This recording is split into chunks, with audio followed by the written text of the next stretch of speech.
I stared at the empty medicine cabinet, my hands shaking as I counted the missing bottles again. 5 rounds of chemotherapy medication.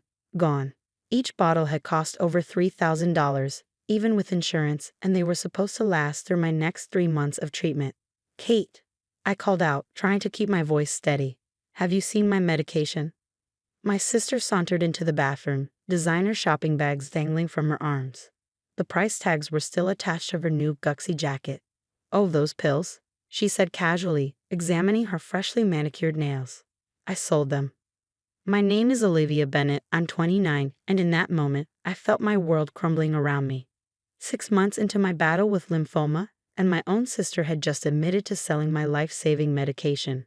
You did what? I whispered, gripping the bathroom counter to stay upright. Kate rolled her eyes, pulling out a new designer wallet from one of her bags. Don't be so dramatic, Liv. The insurance company will just send more. Besides, do you know how much those things sell for? I made enough to finally get the spring collection I wanted. I couldn't process what I was hearing.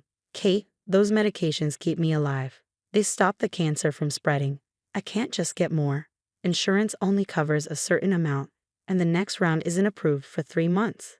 So skip a few doses, she shrugged, admiring herself in the mirror. You look fine to me. All this cancer stuff is probably exaggerated anyway. You still have your hair. Because of the specific type of chemotherapy they prescribed. I fought back tears. The one you just sold to God knows who.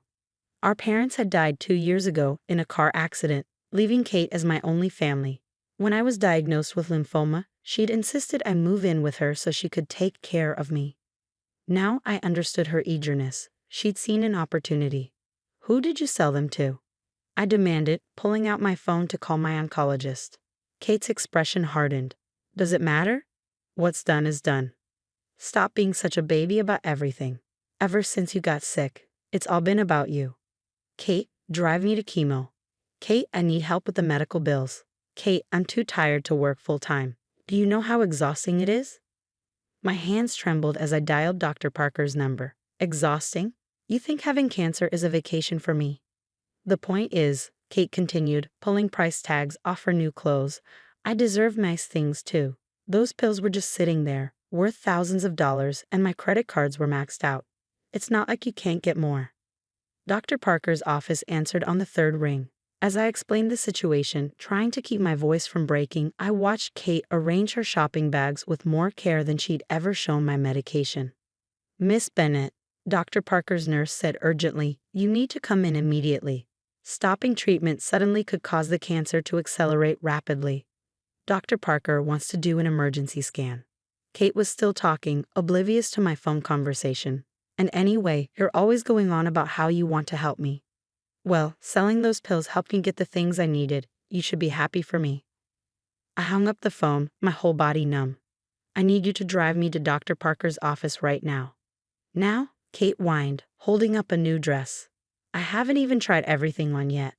Now, I said firmly, or I call the police and report you for stealing and selling prescription medications. That's a felony, Kate. Her face paled slightly. You wouldn't dare. I'm your sister. Try me. The drive to the oncologist's office was tense.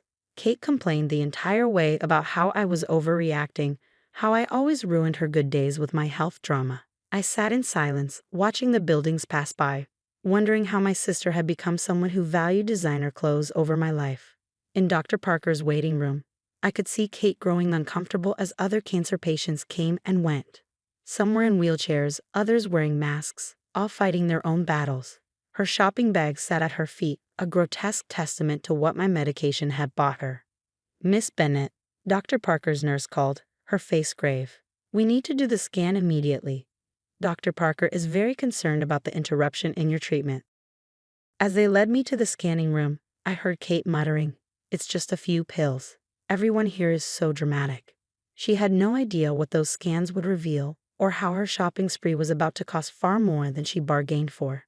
The scan room was cold, the machine humming ominously as it passed over my body. I could hear Dr. Parker and his team discussing something in low, urgent voices outside. Through the observation window, I glimpsed Kate, still clutching her shopping bags, looking increasingly uncomfortable as medical staff hurried past her. 45 minutes later, I sat in Dr. Parker's office, wrapped in a medical gown. Kate had been asked to join us, though she complained about the delay to her shopping day. Dr. Parker's face was grim as he pulled up my scan results. This, he pointed to the previous month's scan, was your lymphoma status after 5 months of consistent treatment. The cancer was responding well, shrinking in most areas. He pulled up today's scan, and this is now. Kate was checking her phone, barely glancing at the screen. So, they look the same to me. Ms. Bennett, Dr. Parker addressed Kate directly, his voice sharp. Please pay attention. This is quite literally a matter of life and death. He highlighted several areas on the new scan. These bright spots represent aggressive cancer growth. In just 3 days without medication, the tumors have increased by 40%. That got Kate's attention. She finally looked up, her perfectly made-up face showing the first signs of genuine concern. But that's impossible. It was just a few days.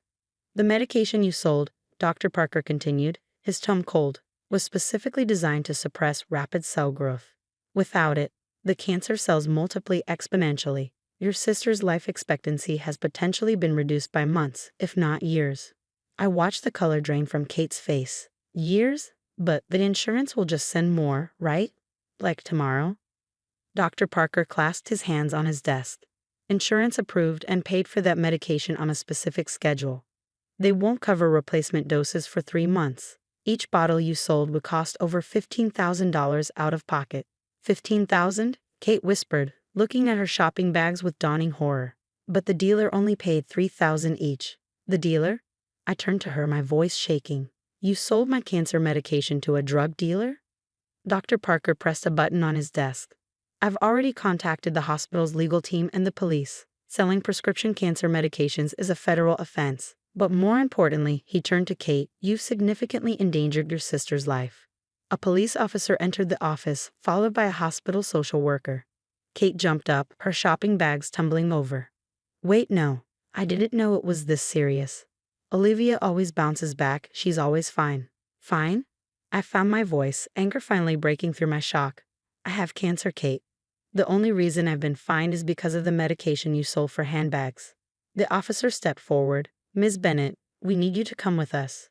We need information about the dealer you sold the medication to. Kate's face crumpled. But my plans. I have a spa appointment. Your sister has stage 3 lymphoma, Dr. Parker cut in. And now, because of your actions, we need to discuss emergency alternative treatments. Treatments that may have severe side effects we were trying to avoid with the stolen medication. The social worker approached me as the officer led a protesting Kate away. We have resources to help you, she said gently, including legal aid to ensure your sister can't access any of your medical supplies or insurance information in the future. I nodded numbly, watching through the office window as Kate was escorted down the hall, her designer bags abandoned on Dr. Parker's office floor. Her world of shopping sprees and spa days was crashing down, but mine had already been shattered. What are my options? I asked Dr. Parker, forcing myself to focus on what mattered. He sighed, pulling out several files. We're looking at more aggressive treatments now. Without your regular medication, we need to act fast. It will be harder on your body and the side effects. I'll lose my hair this time, I asked, thinking of Kate's sneering comment about how I looked fine.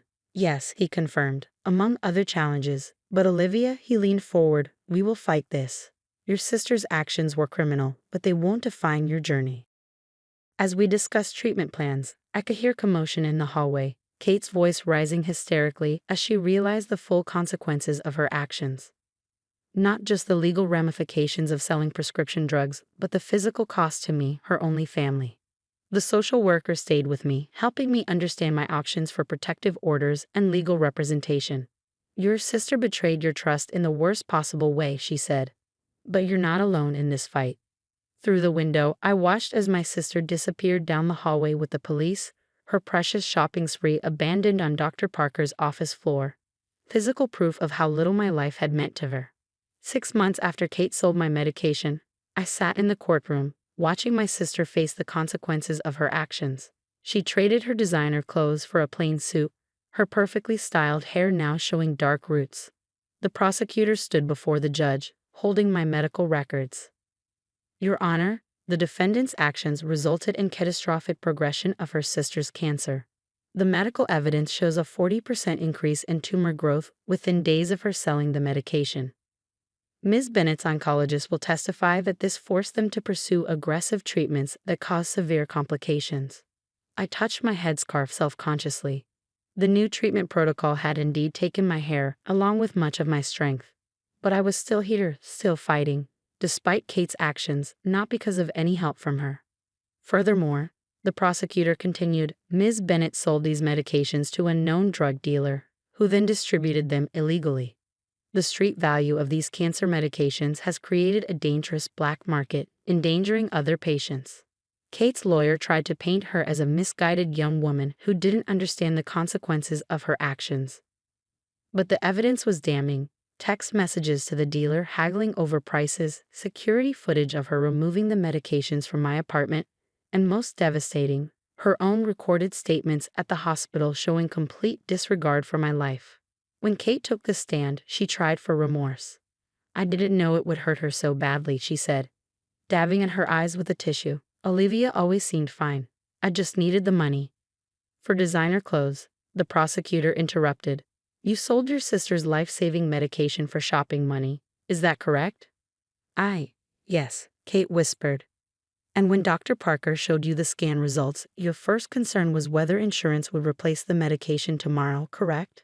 Kate's facade cracked. I've already lost everything. My job, my apartment, my credit cards. What more do you want? This isn't about what you lost, the prosecutor said firmly. This is about what you stole.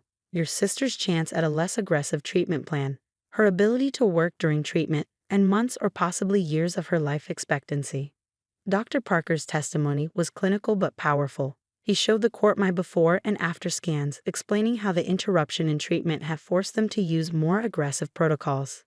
The defendant's actions caused physical trauma that could have been avoided, he stated. Ms. Olivia Bennett now faces increased risk factors and side effects that the original treatment plan was specifically designed to prevent.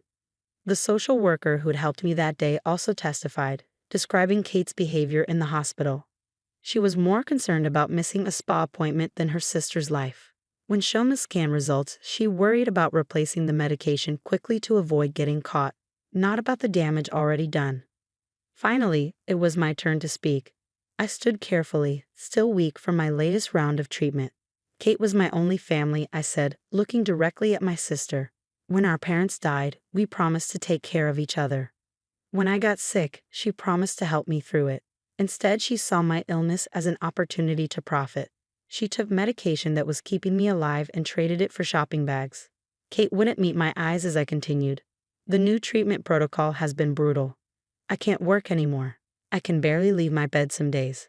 But worse than the physical pain is knowing that my own sister valued designer clothes more than my life. The judge's verdict was severe. 5 years in prison for theft and distribution of prescription medications, with additional time for endangering a vulnerable adult. Kate broke down as they led her away, but her tears seemed more for herself than for what she'd done to me. Outside the courthouse, Dr. Parker waited with my new treatment team. They'd been incredibly supportive, helping me navigate both my health challenges and the legal proceedings. The good news, Dr. Parker said gently, is that despite the setback, you're responding to the new treatment. It's harder, but you're fighting. The social worker who had helped me that first day, now a close friend, squeezed my hand. And you're not alone. Family isn't just blood. It's the people who value your life, who help you fight. Looking at my support team, the doctors, nurses, social workers, and friends who rallied around me, I realized she was right. Kate had betrayed me for designer bags, but these people showed up every day to help me live.